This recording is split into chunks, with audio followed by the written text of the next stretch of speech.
Hi, I'm Ankita. I head marketing at i12WRK, the job search platform. And today we are talking with Ron Thomas.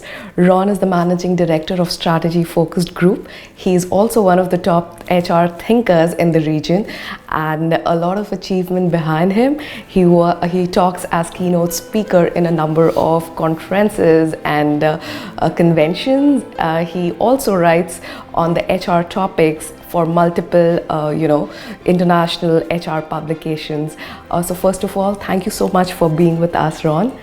And we move to talk more to Ron. So the first thing we would want to know, Ron, what was your calling that got you to HR? My first foray into human resources was through training. Post-university, I was hired with IBM in sales and eventually transitioned into training as a trainer. And that ultimately led to head of training for that division of IBM. But as they were transitioning to another business model, I was able to transition to a corporate client, which was Martha Stewart living in New York. And I started as head of the training department. And the head of HR at that time, a woman by the name of Lori Reardon, was very instrumental in bringing me into more of an HR focus.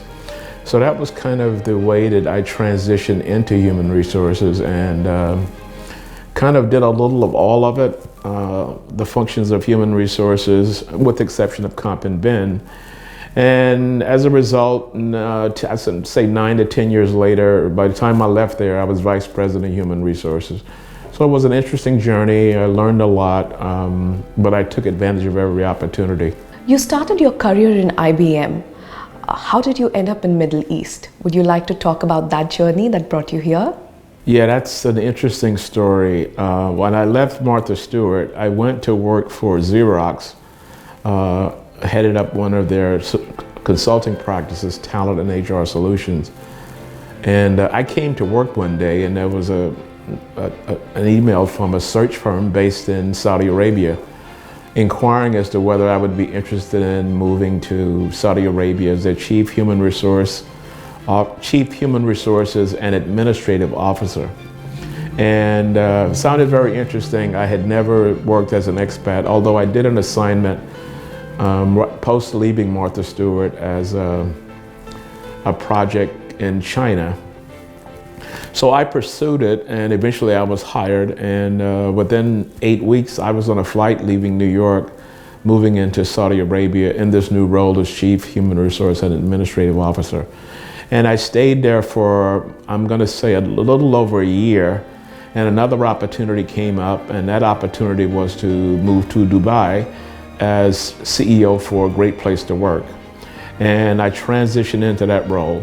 But one of the things that kind of changed my trajectory in the Middle East was that I started speaking at a lot of conferences.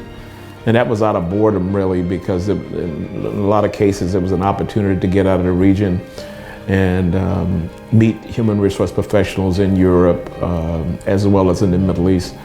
So I started speaking and I had a full schedule. I remember looking at one time, I had like 20 speaking engagements over a period of a year. And that was kind of just transition across the country.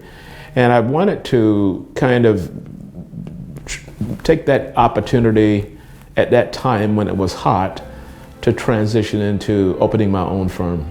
And that's how I started Strategy Focus Group. I left Great Place to Work and I got my business license one day and I was working the next week and it just took off from there. And so we're now in my office building here in Dubai. So it's been an interesting journey. I just got back from working in Singapore. I have an office now in Singapore. So I'm basically between Middle East, Dubai, as well as Asia. And that's kind of a triangle from Hong Kong, Kuala Lumpur to Singapore. And I just, as I said, I just got back yesterday at noon after having been gone for a month. So you've worked in New York, you've done a lot of extensive work in the Southeast Asia region, and of course your work here in the Middle East region. So how do you think, what drives talent management in this region? I would say from the Middle East, that there's a hyper awareness now around the value of talent.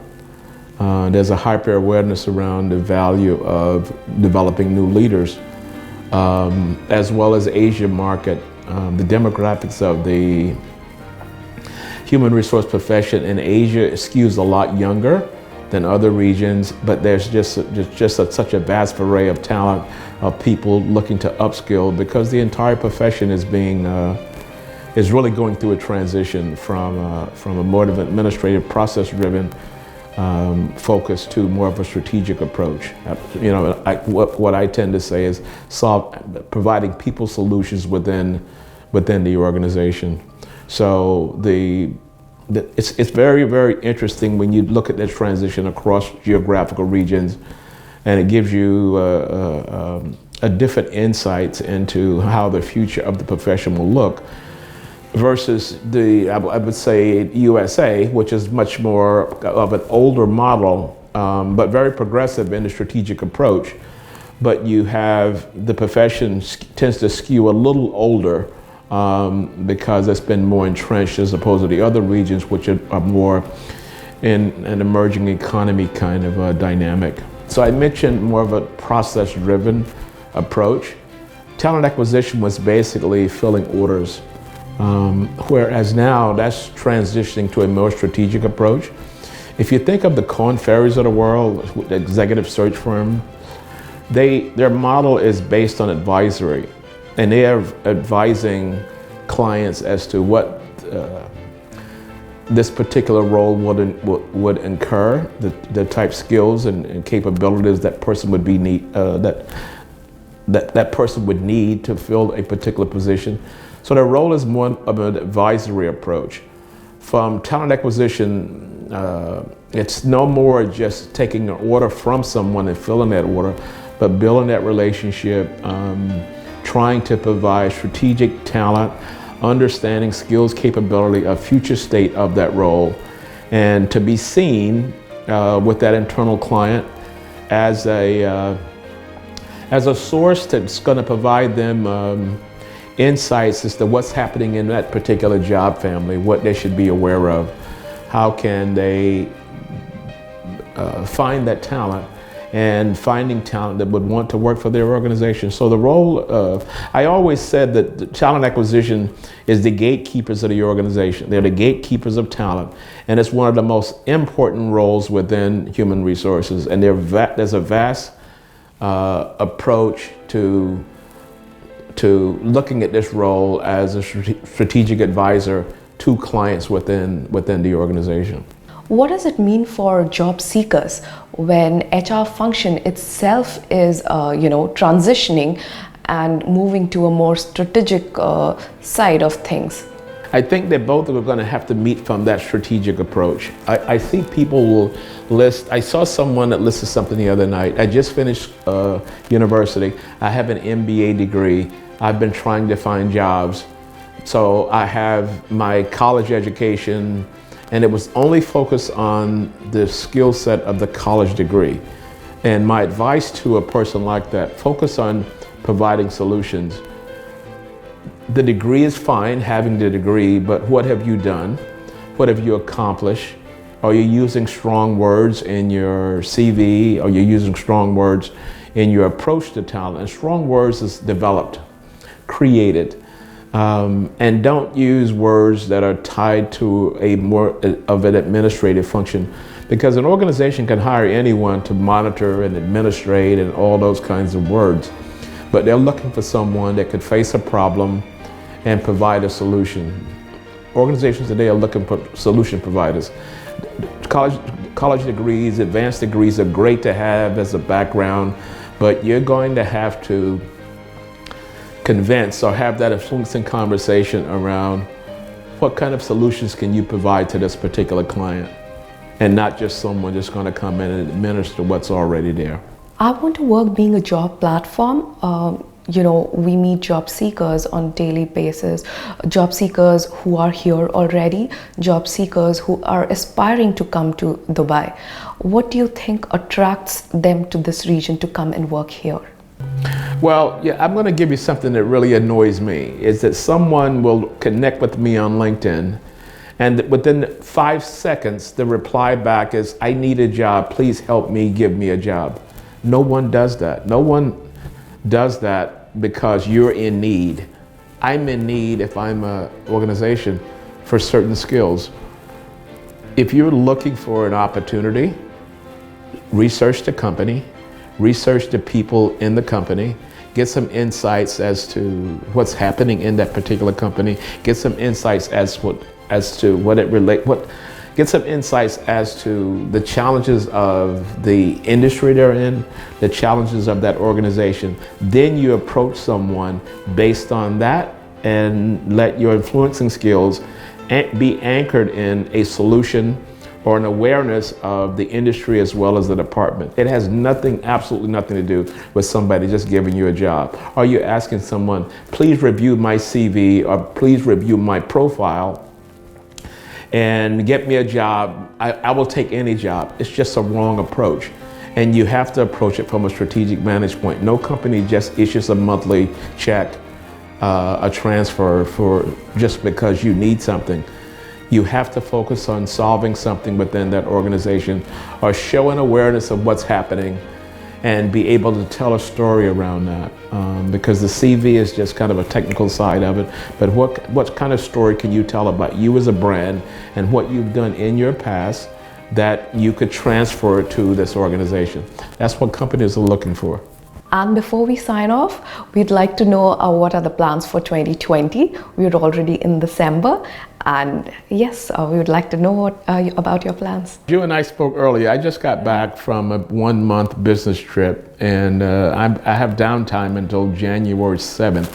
I think my next project starts up, but I'm in the office today, you know, taking care of some marketing. I got a meeting with my marketing people on Wednesday, and we're going to kind of map out 2020. We have a lot of things planned that we'll be doing. We'll be doing more video.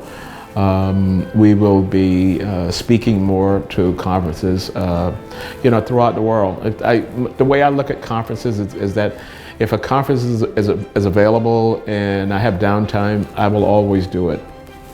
I will always take advantage of it and provide some insights. The last conference I did was in Karachi, and it was a CXO summit. So the entire audience was C-suite executives. And I really enjoy that type audience because I can kind of, I don't want to say preach to them, but provide them some insights is that a lot of your hard and fast processes and handbooks and all these kinds of things, this is going to have to change. And the way that I couch that is that if you're an organization and your customer changes or is demanding something new, you're going to meet that demand as much as possible. The product that's coming in your door as an employee is looking for something different than the older employee. It's a younger employee. For the most part, the workforce demographics are skewing younger. And organizations are going to have to change. So regardless of, sometimes I run into CEOs and they'll say, you know, this younger generation is this younger generation is that. So I'm saying, well, so you're not going to hire them? What's going to happen as that tier of employees were to leave? These younger people coming in the door, that's your next level of leaders. General Electric has a phrase that in every seat there's a leader. And that's the way I look at leadership dynamics within the organization. You've got to start younger. It's not only about the C-suite and the minus ones. Build your organization on the premise of a greenhouse. You bring seeds in, you water, you weed, you provide sunlight, and they grow. Some won't grow, and that's part of the game. Some will not make it, but for the most part, you're trying to grow and develop that organization so that when you venture into new strategic initiatives, you have people capable of deploying, you know, in that role, and you're not always looking out to do an external hire because you've developed your own people. Thank you so much, Ron, for giving us your time. It was a pleasure, and I'm sure it is a lot of food for thought for all of us listening to this discussion. And yes, we take back a lot from here. We'll all work on our skills. We'll all try and be solution providers to our organizations. And see you soon.